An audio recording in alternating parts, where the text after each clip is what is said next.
what I'm just wanting to ask you, Hema, as like it just happened to be by chance that you got into the Pattadanchu and the name inspired you to get into it.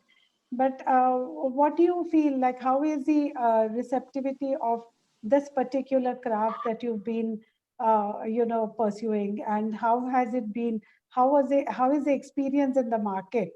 Like I'm Uh, sure like people who see you, they love to buy you because I myself have been one of them.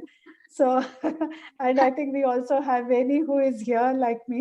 So, but on the whole, like, how do you think like we can make this more attractive for the younger generation? See, Uh, I being a hardcore academic person, then a researcher, then somehow I have been into designing, but selling was never my cup of tea. But I remember Shiva commenting once in Hyderabad exhibition, like huh. I remember the She's a first professional. exhibition. She says she's not into selling, but she's a hardcore. She's a professional salesperson. I always remember that. Thank you for that. But I remember the first Goku exhibition which I did in Bombay. I had Yes. those goosebumps where I couldn't, when people came on my face, and I'm like, okay, I am not able to sell three saris in a day. And everyone kept out of N2, all whole Goku kept asking me, how is it going, Hemlata? How much did you sell? And I would just keep looking at them like, wow, that's not happening. But somewhere I feel like the first pop-up when we did when we launched Patadanchu, we did the first pop-up where I could talk about the story, people could relate, because I went through a lot of I would say it was kind of a madness, but it was a very beautiful experience which I went through. I grew with that experience, because I always had, working for KHDC or working for a government body, you have that thing of just walking into a weaver's house and you tell them ye bana do wo bana do and they all make it. But when I came to reality of starting Pattadanchu, you go to a place and they look at you and they're like, come later. Everyone kept saying that to me, and it Yeah. took me like 2 3 months.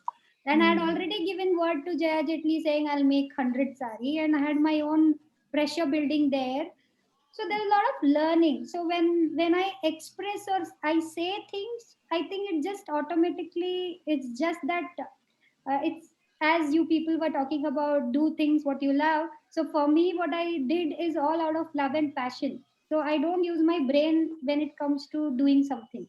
Intellectual work wise you need to use your brain, but when you have to run, for example, when we had this whole fire incidents and a lot of other incidents in Punarjivna, a lot of up and down I have seen. But one thing is very clear, just move with the flow. That's where I come from. So market wise also there is a lot of up and down. Like pop up, the first pop up when we did the sale, people were like asking us like, Jam, I'm wearing a sari, me wearing a sari. They were like, will you give us this sari? That was like a shock to me. Like, how can I just remove and give the sari? Similarly, I had the same incidents in Craft Council Delhi where a man kept insisting, I want the sari what you've worn. And the head is like, Hemlata, go change and give it to him. And I'm like, okay. So that kind of thing, like people are appreciating, they really want that color, they relate to that color. So these are the learnings which I've learned where people can appreciate, look at it different way. There could be people who will be on your nerve by saying ye color, like whatever yarn or a ball or anything they see on the sari, they have thousands of questions, because according to them what they're buying has to be perfect, flawless.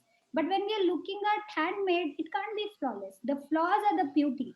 So when you relate and understand and explain it to people, and when you're able to connect to the customer and what needs, we need to understand what the modern needs are, because like what Madhvi ma'am or I wearing a sari, we look at it as a functionality when we go wear it at different places.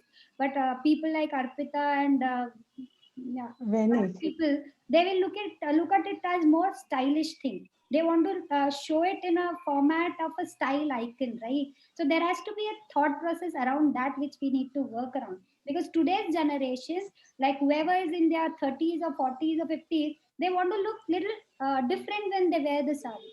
So that depiction has to come with what we are making. So that will really relate and take us to the next level of tradition, going to the modern thing. That's what I understand, and that's how I look at my color combination I work around. So that's where I look the market as evolving every day with beautiful combination of color weaves, or probably like for us 60 saris we will have 60 new pieces, because I try and do the whole weft keep changing. So that actually opens eyes and makes people feel wow, that's how it should be. That's where I feel every piece should be unique. Got it. No, that's interesting, Hemlata. And I think what's very unique and commendable with this project that you have done is these are saris which are not only so beautiful and so contemporary, right? I think they're really sought after by modern, I'm sure a lot of your customers are modern office going corporate kind of customers who love to wear these saris, and probably Veni is a good example. So maybe with that, I think let me move on to Veni and ask her, Veni, what do you think? I mean, you're sporting a Punarjivana a Patadanchu sari. That's So right. what do you think? I mean, yeah, is this really, do you feel comfortable going to your board meetings? And, I mean, you're quite a corporate leader. So how do you feel wearing the sari to your corporate meetings, or, for different, on different occasions? Thanks for that, and congratulations to everyone who is working hard to keep the sari alive. So I would add a personal note here, because I'm a person who changes her clothes depending on where I go. So I might be wearing a very different kind of sari when I'm meeting my friends. When it comes to boardroom, I like very muted colors. I like something which is not right onto the face, and those are the kind of things. And I absolutely love Patidanchu, and I on record I'm telling you, I've got about 8 Patidanchu saris. And still people keep asking me, those borders are so simple, they're so nice. They give a fantastic image, and there's some kind of pleasantness. So I absolutely love the sari. I'm very comfortable wearing this to work. So, but again, while we are talking about this topic, I would like to add one thing. The roti, kapada, makan are the basic needs, and they're very functional. But what is happening right now is we got to look at the younger generation who are coming next, because they have these titles of saris, old fashioned, auntie ji, or you wear a business suit and you're so independent, you're so intelligent, capable, bright, and whatnot. First of all, from our mindsets, we need to also, the younger generation is very, very bright. If we explain to them about sustainability, if we explain to them about the craft, the rich heritage, and there is one aspect to it. The other aspect is functionality. Suppose I'm taking a bus, or I'm taking a train, or I'm commuting local places. Is sari cumbersome to me? Is the weight bothering me? This kind of functional aspects. And the third and the most important thing, is everything begins from home and school. And I'll add a third factor. For the Indians, is the Bollywood or the cinema. So we need to, whatever you want this to carry on to the next generation, you need to have a mom or a grandmother telling you what this is, or you need someone at the school saying, this is culture, this is what this is made of, and dedicate few days to it. And the cinema, we've seen it, and requesting all the designers, sari is a freedom fabric, and there are 100 ways to drape it. So it's about your creativity. So it's not just about style. It's about the belongingness. Like recently, I put a post saying, "Apna hi hai." You don't become old-fashioned because you're eating roti and not eating a pizza. Right. Absolutely. It's functional. It is yours.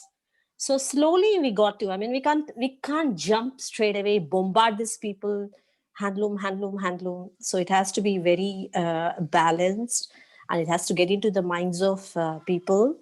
And importantly, you have to empower people. Tell them, if there is someone next to me, if they don't know what that is, I don't ridicule them. I don't judge them publicly. I explain to them what it is. You need to create those knowledge groups. And today, I'm part of many sari groups and an admin of Global 100 Sari Pact. 5 years back, I had a bunch of people who knew what handloom was. And today I can proudly say I know at least 500 women. And very recently, we wore 75 different weaves from the country. Wow. We showcase. So what is this telling? Your capacity building, you're giving knowledge. Some of them are college students, some of them are mothers, some of them are grandmothers, but you're going to pass this on. That is very important. Yeah. If you're not passing this on, we'll only be sitting, and once you pass this on, then starts the marketing, then starts the sale, then starts an ecosystem, and then the culture of a country. So even if you go to the Western world, there is a dress for a funeral, there is a dress for a wedding. The reason I'm saying is, again, affordability. Can everybody afford this? Sustainability. Like many kids are coming and saying, why do I need to wear this 6-yard thing? I'm better off with a mini skirt. Or someone tells me, oh, it's so boring. Or the men, especially, the men, the boyfriends, the husbands, the whoever you are, what is this? You look like a samosa, or you look so old fashioned. Guys, sari is the most sensuous garment. Yeah, exactly. If you know how to wear it, if you know how to style it, if you know how to value it. So I through this forum, I would also like to tell the men, don't auntify the sari, or take pride. Take pride in your culture. You don't eat pizza every day. You come back to roti. You come back to your basics. Like I said, roti, kapda, makan. And ours is a tropical country. No offense to the media. I see on the television, people sweating from the forehead, and you want to wear the business suit. You want to wear the acrylic suit. You want to wear boots in dry weather. So be a Roman in Rome. Because why I'm saying this is it's good for the skin. It's good for the body, not just style statement. Why? Because the whole evolution, the human, you go to Middle East, it was a robe. You go to Greece, you go to Romans, everybody wore robes. But because of the climatic conditions, they changed. Even similarly with India also, you go up the north, you have people wearing salwar kameez or whatever. So we got to start somewhere. We got to educate people, because there's a lot of work going on. There are a lot of people working behind. There are livelihoods. It's a bigger picture. So I will stop here now. But the men, don't make a woman old-fashioned. Dress is an outward packaging, and you need a woman with a personality to understand what she's wearing and how she's carrying it. All right. Absolutely, Veni. I think. One more thing I would like to add. Just one more thing. I'm also part of Wiki Handloom Council for Telangana. And that group has a variety of women entrepreneurs, successful, into the whole field of handloom. And we are doing a bit. And any one of you would like to do any programs with us or go for this cause, feel free to contact us, Shiva. And going forward, we would like to do something with you as well. Thank you. No, definitely, Veni. So nice. Veni, I know you covered a lot, but for a lot of us, right? I think most of us, especially in the fashion and lifestyle industry, everything starts with a trend, right? So I think the good thing that what has happened, and especially with all the sari groups over the years. Now, one important, I would say, positive side effect has been the trend, right? I think there's a trend which is being said that saris are fashionable, and saris are more in vogue as compared to thinking that these are mostly traditional attire which are used to be which are worn mostly on religious occasions. So there is a certain trend which is set, and I would give a lot of contribution to that, to the sari groups and initiatives like 100 Sari Pack. So from your perspective, right, over the last 5 6 years, what are the changes you're seeing, right, in this trend? Because you are so actively involved in all these groups, what kind of changes are you seeing in the trends? If you can give us a few points. See, first and foremost, we used to have these color themes. I mean, important to get people to wear more. First of all, you got to let people wear. Then you can give this gyan about what is the motive and what is this, what is that. Because the mindset needs, you first start wearing. It's a gradual process, like how an offspring develops to an adult. And then what we have people blogging about the handlooms, explaining what it is, and then you don't just give the knowledge transfer, you have memories of it. Like, for example, I would wear my grandmother's great grandmother's saris with crop tops, modernizing the sari, a lot of things. So we created different blouse patterns to go with the sari to modernize it. I mean, the sari can be a heritage one. It can be any sari, but the accessories, how do you accessorize? Accessories is one trend that we brought about it. And secondly is identification of an authentic product. Because today we have this problem of cost. Anything that's cheap, anything that looks lovely, it's nobody's fault. We all evolved into this whole thing. The other day I was reviewing a book called Baluchers. You'll be amazed to know how the French, the Dutch, the Islamic, the Afghans have used the weave, how they customized it for their own taste. So this is where we need to customize things. So there were few people who customized the saris, who talked about the authenticity, how to identify a handloom from a power loom or an authentic product, identification of a pure silk. So this is another trend we have created. And we also had trends like, wear a sari with your daughter, with your mother. So, you're bringing a collectivism, you're bringing a belongingness. You're saying, there's a legacy, pass it on. Don't just keep it to you, your knowledge, you just got to give it away. We also included fun factors. I feel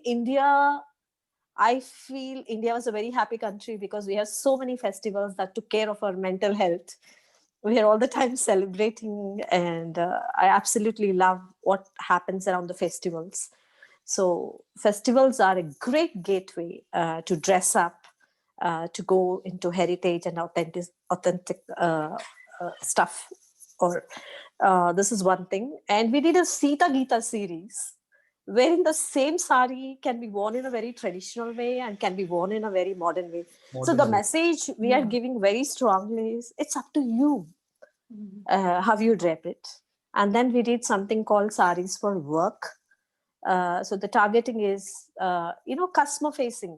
I often come across young girls in corporate also. I mean, it's nobody's fault again, and I don't want to take this to another tangential point. But when we are copying something from the West, we need to copy everything. You can't dress up like you're going to a pub, to an office. So these things also are very, very important. The colors you choose. So again, personal.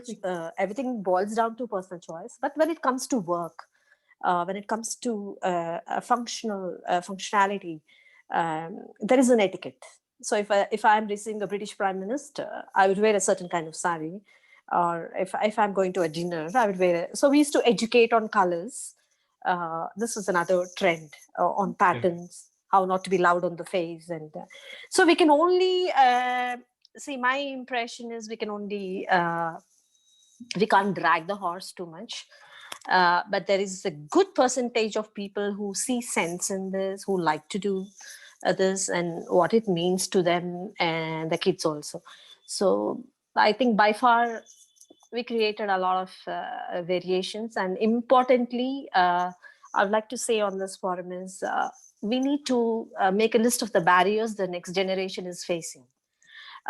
Because as a kid, there's this Andhra Oni lehenga.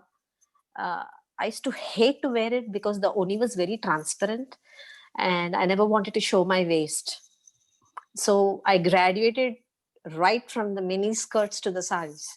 So we need to factor those points. We need to know why the next generation is not wearing.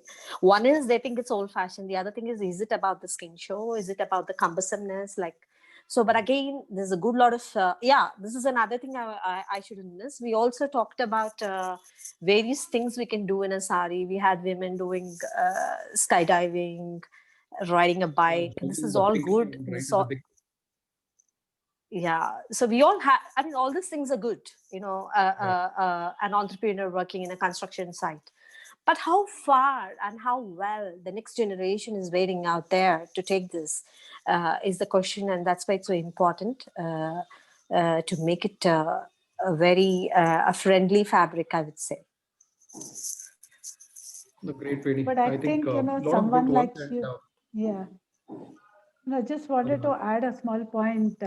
Someone like you wearing, the traditional saris would definitely have an impact on the, youngsters who are moving around with you. Because surely they will see that, sari is not only traditional, but it is also a very smart outfit. It is not typically an old-fashioned attire. It's just like, it's just the way you wear it and the way you carry it that's very important, and that's what makes the difference, I feel.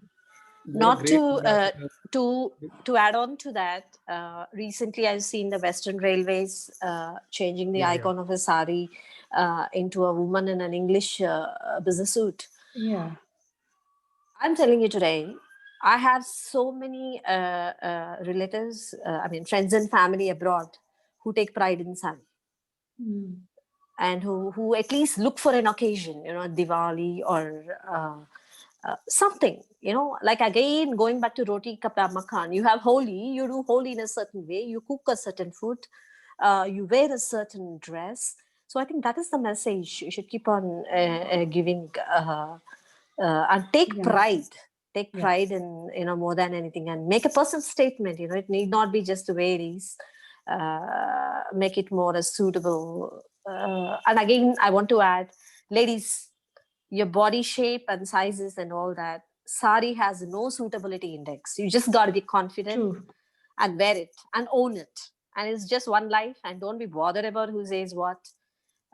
Again, going back to men, give a lot of support. Absolutely. You're a great ambassador for sari, Veni. More power to you and your fraternity. Thank you. Thanks, Veni. So moving on to Arpita. So Arpita is an engineer. She's an artist herself, and very creative. I can, as all of you can see, these are some of the shoots of Arpita. You're quite a model yourself, Arpita, I must say. Thank you, Shiva.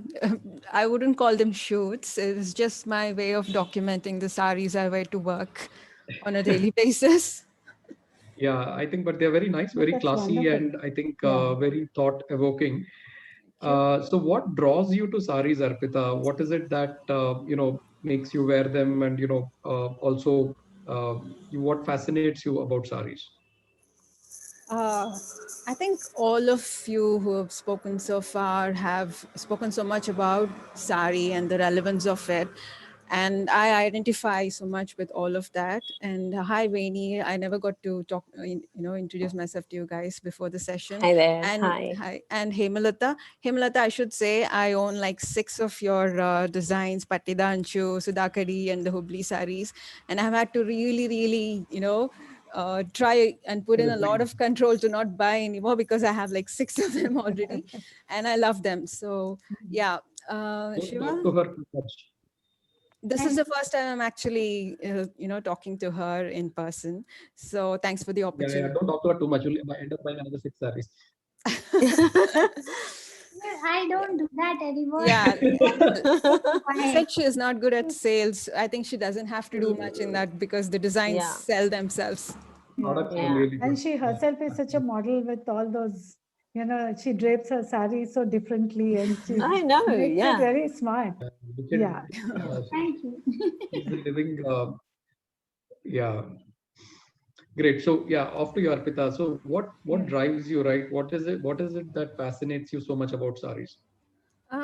I think for me, a sari is at once my nostalgia and heritage, and at once it also lets me be who I want to be. It's like it defines you about who you are, your identity.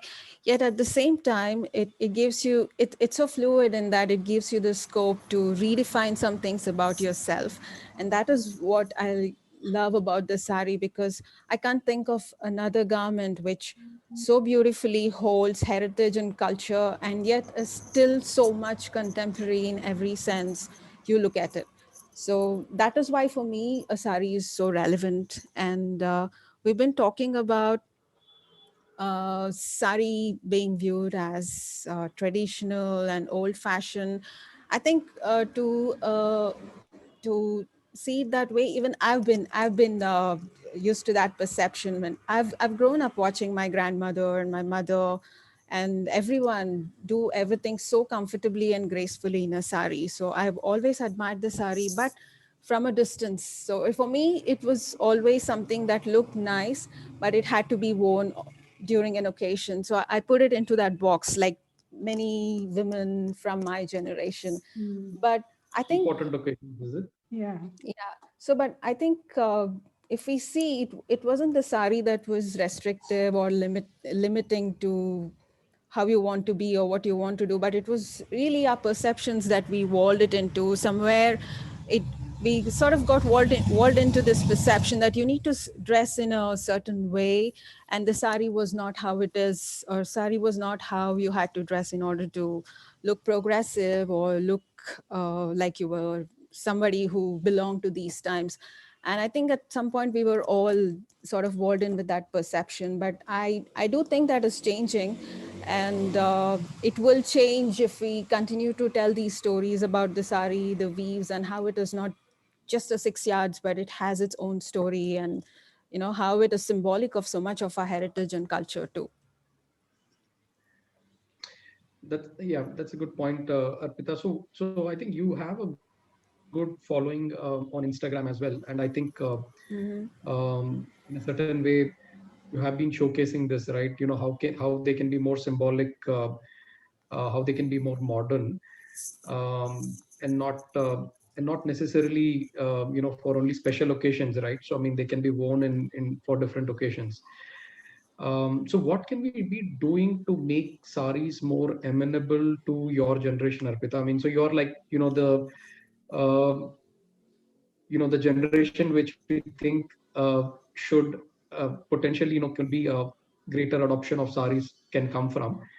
So for GoCop, we sell a lot of saris, right? So we 75% of our merchandise that we sell is saris, and the customer base that we have is mostly 35 to 45.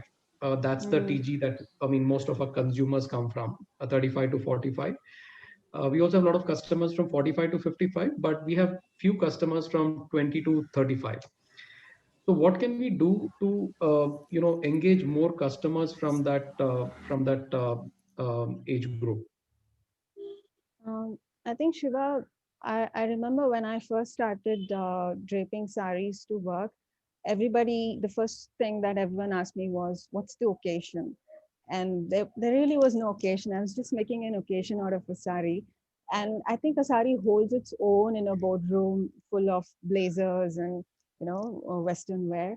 And I did see that eventually over time, people realized, and I also saw a lot of my colleagues start wearing sari once in a while who never before wore a sari to office.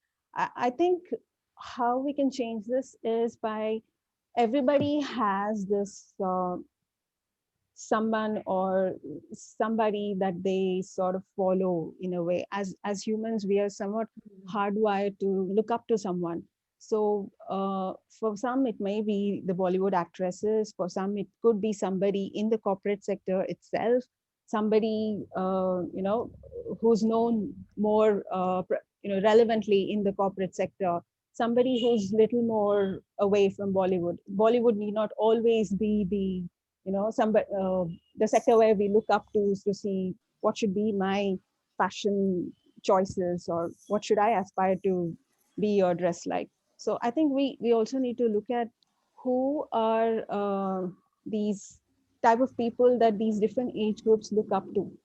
Right. If it is Influencers, corporate, yeah, if it's corporate, who in that corporate sector would be a good model? Who is it that, a lot of women in the corporate sector looked up to, who can be made an example of holding a sari as not just a mark of tradition, but also as a mark of the very contemporary times. Because the sari is a very fluid garment that lets you redefine a lot of things your way, as well as it lets you define your own identity if you choose to. So it's really about Great. knowing who are the type of people that, if you have to look at the corporate sector, who is it that can set an example in the corporate sector? Got it. Just one last I point think before I what go back. Arpita is saying has a lot of points, Shiva. Because Yeah. when we were young and we were in the college, our professors used to be our role models. Like when we would Teachers see and them, Yeah. when we, look at them dressed up in smart saris and beautiful. Actually, what I see today, the kind of, the combination, the fusion that I'm seeing today, with plain saris, with those printed and woven bordered blouses and all that. That was what I had seen when we used to go to college, and that was something that has been in my mind. So I think that is what, when I saw them looking so smart and so good, that's Madhvi what ma'am, made me to take it up. Gurjari days. So the 80s Gurjari and days, but 90s. still, no, Gurjari is So also very important. Gurjari gave that whole fashion statement, and most of the faculty and Bollywood actress also, no, they would buy Yeah. from the Gurjari, and that's the Gurjari took over the whole blouse and petticoats, Yeah. and those things came in. That basically that's a huge era which Gurjari gave to India in a very different way, whether it's home decor or whether it's saris and all that. That you still see the reflection in Fab India for a little extent. Yeah. Yeah, but what I really realize and understand is today when you look at college teachers also no one wears, because earlier I would see NIFT and all in 90s and all the faculties would wear, but now you don't see faculties wearing it. Yeah, students would really relate, but now it's somehow again it's coming back, but it's more like a just a fashion statement kind of a thing, on and off. Yeah. But what Arpita is making a point is very valid. When you get a person to follow and do things Yeah. and relate Whom to we them look on up a to. daily basis, Yeah. that will really make sense. Yeah. Yeah, I think for a lot of them who are not regular sari wearers, yeah. I have a lot of friends who follow me and they always like the sari pose. But if I were to ask them, why don't you try, something different for a change? They say, oh my God, I can't wear a handloom. Handloom saris they have this perception that it's heavy, it's cumbersome. I have to sometimes tell them that you get some of the light as air saris in handloom. Handloom isn't something that is always heavy. And they have this perception about handspun. I know you can't really use the term khadi anymore, but handspun saris being coarse, that, you can't, they don't keep you warm during winters and all, but it's just a perception that they have. I'm wearing a handspun sari. It's pretty cold out here, and it's as warm as wearing a woolen sweater. And I think uh, they see it as a very decorative item that looks nice on an occasion. It has to go, that perception has to go beyond that. There has to be a little bit more storytelling through different types of people who belong to different class, rather That's than right. just, Yeah, yeah. basically to add on here, I would like to give one. the Yeah, way I'd like to we give one small wear. example here to what. Yeah, you can continue. Sorry, Hemlata. I was just trying to say when people relate, like younger generation looking at you, doing all kinds of things, you don't show that uneasiness when you're wearing. Then they relate it very easily. The minute there is uneasiness and there is too much of weight which is happening on wearing, That's where they realize they don't want to wear it. So that whole relation comfort with the garment, which makes them more like they will relate and wear it more often. That's it. Yeah, I just wanted to give one small example, like the importance of icons or influencers or role models, right? That can drive adoption. So we started working with APCO early 2013, and at that time, APCO was just coming online. And in fact, e-commerce was still in nascent stages, right? So 2013 was very early. But there was a small article that came out saying that ANR NTR Dautulu. So these are like very famous, dhotis, right? And they had this particular variety which used to be called as ANR NTR Dotulu. So the title was ANR NTR Dotulu come online. And there's so much following for those dhotis that even today, that as soon as that small article came, the entire stock of dhotis that APCO had were sold out online. I mean, and this is in 2013, Yes. right? So I think that is the power of influencers, right? So I mean, somehow I think we need different kinds of influencers. So all of you are actually influencers in some form, right? I mean, in fact, pretty strong influencers. But I think to create larger adoption, I think we need more role models and more influencers to really make this more hopefully more mainstream in the Like year. like I said before, it has to happen at home.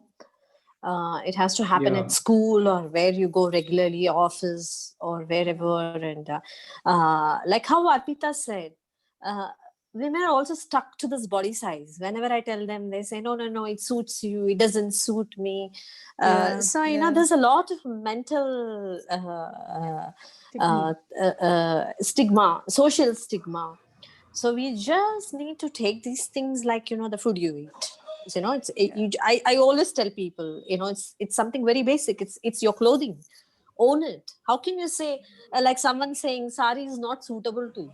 You don't Sari doesn't suit you. I get some people say that you look very old, or it doesn't suit you. So I say, it's very weird for someone to say sari doesn't suit, or, is it your birthday? Like how she has put across. How come something special today? So these things slowly they'll take time, but we need amount of social fabric also, wherein people take pride. That's only one aspect of it. Yeah, and I think there is still a lack of awareness that there are so many types of saris for every woman out there. It isn't just a heavy kanjivaram or a cotton that not every woman likes because they think it is high maintenance, whereas it need not be high maintenance actually. So that awareness I think is also lacking because women who are not used to wearing saris, they have this, either they think it has to be a very plain cotton sari which needs starch and high maintenance, or it's a heavy silk sari. They don't know that there are saris which sort of in work for between. every day. Yeah, That's you true. can appropriate it any way you like. Yeah. Yeah, so that's a good point. A lot of awareness need to be created. And I think that's where I think maybe GoCop and a lot of organizations like Wiki can play an important role, Vinny, in creating Certainly. that kind of much needed awareness. Now, I think just wanted to also ask our moderator as well. Madhvi is always in sari. So I have seen her in sari only probably for now 5-6 years now. So every single day, irrespective of whether we are traveling to Delhi or whether we are traveling anywhere, she's always in a sari.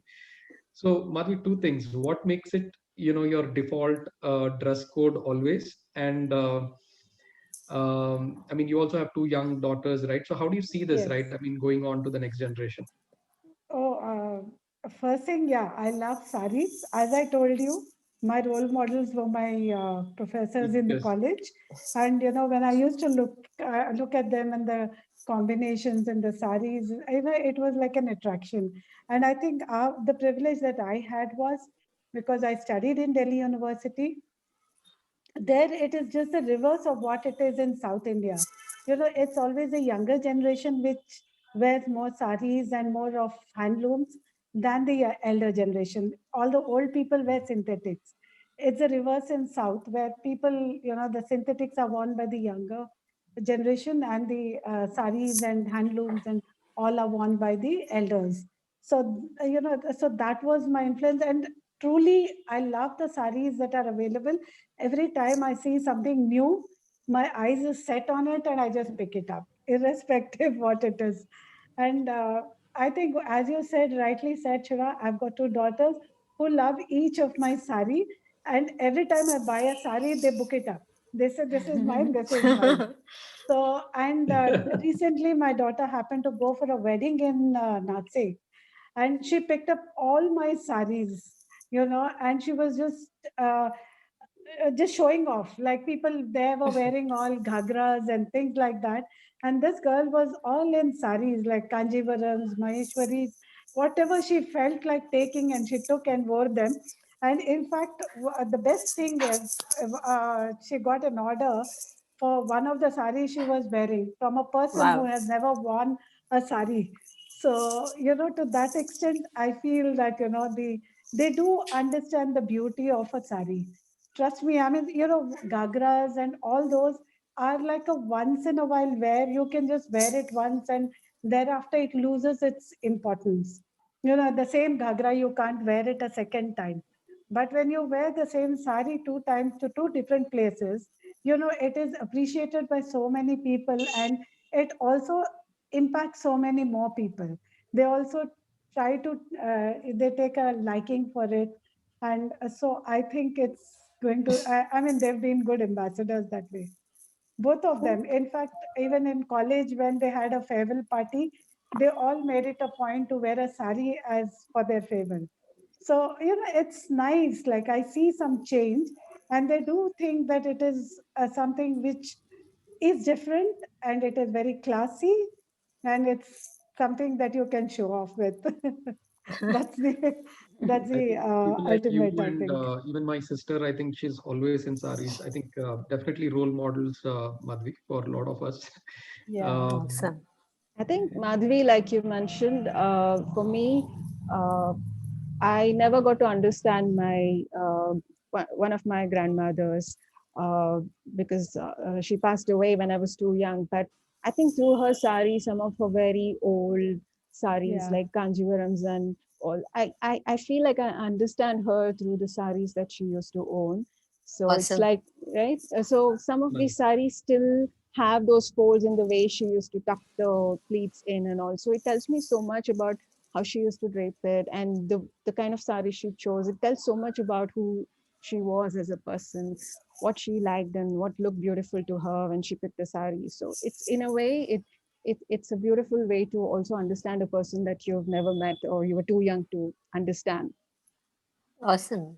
Also, I Definitely. think, And one point I would like to add, the best thing about a sari is, like how Veni had said, you don't have to worry about your physique, like how tall you are or how short you are, or what are the. Absolutely, I think it goes well on everybody. I think That's what I feel. it's all in the Yeah, mind. yeah, It's it's all in the one mind. life. One life. Yeah, Don't be stuck with all these jargons and just exactly, wear what you want. and And I tell enjoy. you, internationally, the most frequent gift I take to my Yeah, friends is a sari. Sari is so intriguing for the Westerners. yeah, How do you do this? How do you pleat it? How does this come? Where does yeah, this come from? Where do you do it? So that intriguity, is yeah. something sari offers.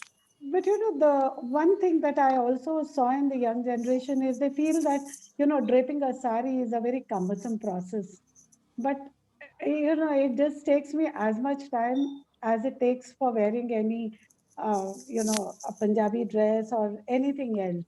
It just takes me so much time because I think it's just a matter The of convenience practice. and, yes, practice. The more you wear it, it becomes easier.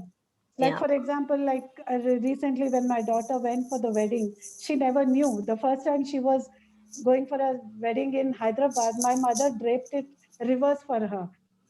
She also didn't realize because she's draping it for the first time for somebody. So she said her pallu, instead of being on the left, came onto the right. She said it became a fashion. Everybody was asking her why you wore the sari ulta. So she said, that's my style. Awesome. So I love that. she didn't bother, but later on she told me. So this time she was happily telling me that, Mama, this time I draped all my saris and I was really happy with that. I said, okay. So yeah, it's true. I mean, it's a very simple kind of attire, but it looks very beautiful and elegant and very classy too. Like That's I great, Madhuri. agreed that you have to just be selective about your color schemes, where you're wearing what, like, Exactly. that's Yeah. true. Yeah. Those are great thoughts, Madhuri. I think some very interesting points. So I think, just to recap, so from, Hemlata, I think perspective was to how do you make these craft, more, uh, align them with the fashion trends, how do you make them more contemporary, right? That's an important role from a product design. And also when you're talking about product, you're trying to revive a particular product. I think you have to revive it also not only in the original context, but maybe, if I'm not wrong, Hemlata, also keeping the current context in mind, because finally these are functional products, right? So the context is very important when we are reviving a particular product. Because we are taking care of current trends, whether it's fashion forecast or color trends and things like that. So you cannot Absolutely. simply make a product and say, okay, now have it because it's traditional. Yeah, Yeah, So it's not exactly. going to work. that's true. And from I Veni, I just, think some important point that, basically, how can we make this more trendy, right? So how can you make the whole act of wearing sari itself, a bit more trendy than what it is right now. And I think various initiatives have helped a lot in this process. How do you make mother and daughters wear saris together? How do you celebrate the whole, the aspect of wearing a sari itself? And irrespective of, the very important thing is irrespective of physical appearance and other considerations, sari is one product which will fit well, irrespective of any Yeah. consideration, religion, physical aspects. I think this is a universal product, a true universal product in that sense.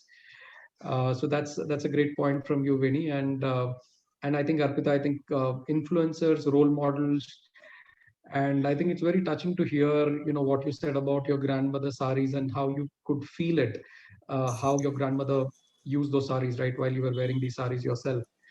So in a way, you're carrying a bit of history, when you're wearing saris, right? And especially your heirloom saris, which are coming through generations. I think they carry so much with them. It's not just a product, but they carry so many memories along with them. I think, yeah, those are some very interesting points from all of you. And I think it's been an interesting discussion, and it's an ongoing discussion. I think this is a discussion, I think, which probably requires many more, many more hours of uh, talks and sessions. But some very interesting points from all of you. Thanks, and once again from all of us here at GoCoop.